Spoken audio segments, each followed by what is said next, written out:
Hi there everybody, and welcome back to the channel. Hey, I know how to grow tomatoes better than most people, and it's been from years of experience, but I've got some really unique tips for growing tomatoes that you won't hear on other channels. So stick around, find out what they are.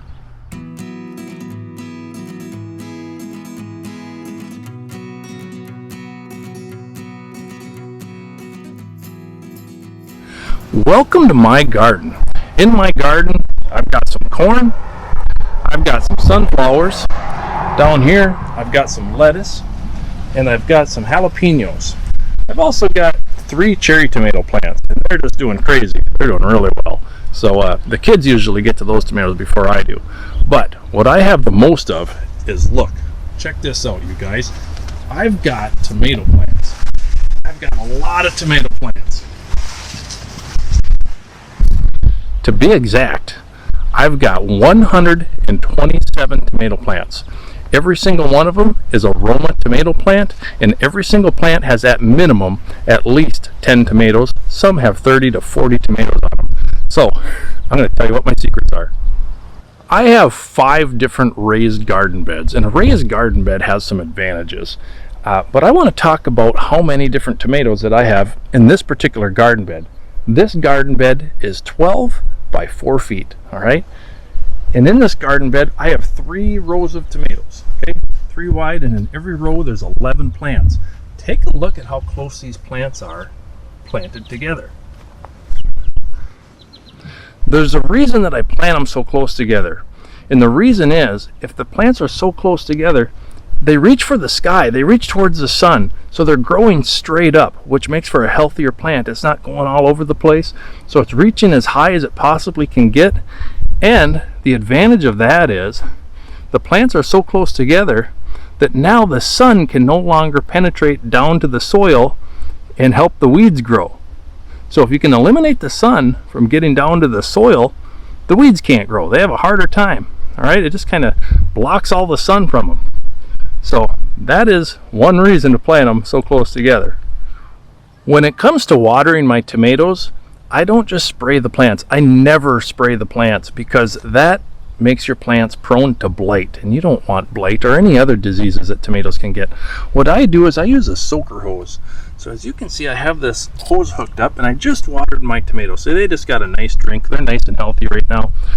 But I always use a soaker hose because remember, your leaves don't need the water. Leaves do not need water. The roots do. So you want to keep that water low. Yes, it's going to rain a few times and your leaves are going to get some water, obviously. But if they're getting water all of the time, especially if you have a sprinkler system, your tomatoes are going to be prone to a lot of different diseases that you don't want them to get. So use a soaker hose. Avoid spraying them. It is not a good thing.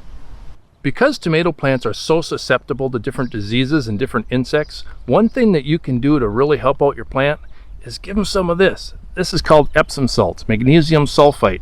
You might use it to soak in a hot tub to relieve aching back, aching joints, and it helps you out. Well, it also helps your plant out, and this is why. It strengthens the cellular structure of your plant. Okay, it helps the leaves be stronger, more disease resistant, and it helps just the entire plant grow. It also helps other plants. So use this stuff generously. It's pretty cheap to get, and your plants are going to love it. One disease that your tomatoes get that can be hard to find is called blossom end rot. Because if you look at this green tomato, it looks perfectly fine, nothing wrong with it. But I picked it off of the plant because look at the bottom of it. It has a rotten spot. This is called blossom end rot. You don't want this. And the reason that this particular tomato got blossom end rot is because the plant didn't have enough calcium. So what I use is this stuff. This is called Burpee's Natural and Organic Tomato and Vegetable Granular Plant Food, all right? I'm not sponsored by them at all, but it works. It works really well. And the reason it works well is because it has calcium in it. It has 5% calcium.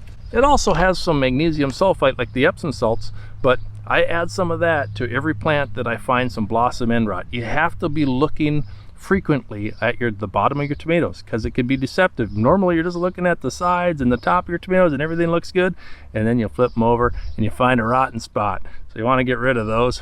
Make sure you're using a calcium additive. Whatever it might be, your tomatoes need calcium.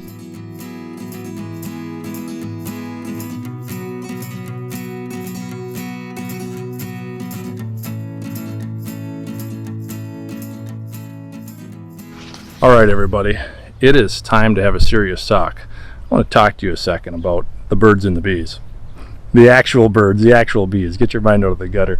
And they are the reason that I plant these sunflowers, because I love having birds in the garden. The birds are beneficial, and here's why. The birds eat the insects that would normally harm your tomato plants. And the birds are also eating seed from weeds that fly in, so they eat that seed before the weed has a chance to grow. So just another way of preventing weeds and another way of keeping your plants healthy. So make sure that you are doing something to attract birds into your garden. Now the sunflowers also attract bees, and I've got a lot of different flowers around the yard to attract bees.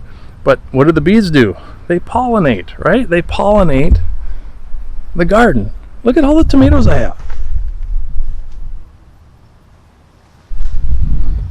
The bees have been really busy. The birds have been helping out the bees. So make sure that you are doing something in your yard to attract the birds and the bees.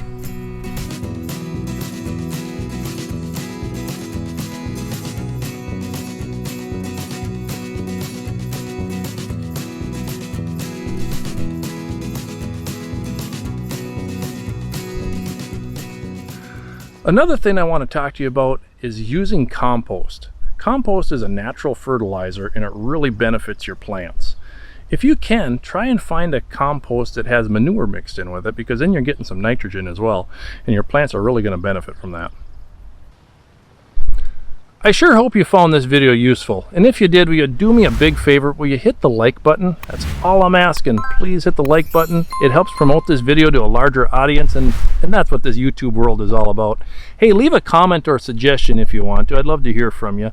And if you want to subscribe to this channel, I should probably warn you that most of the time I'm talking about Kubota tractors. So if you're interested in a small subcompact tractor for your property, check out the channel. Subscribe, leave a comment, get in touch with me on our Facebook group called A Ritter Bit Will Do.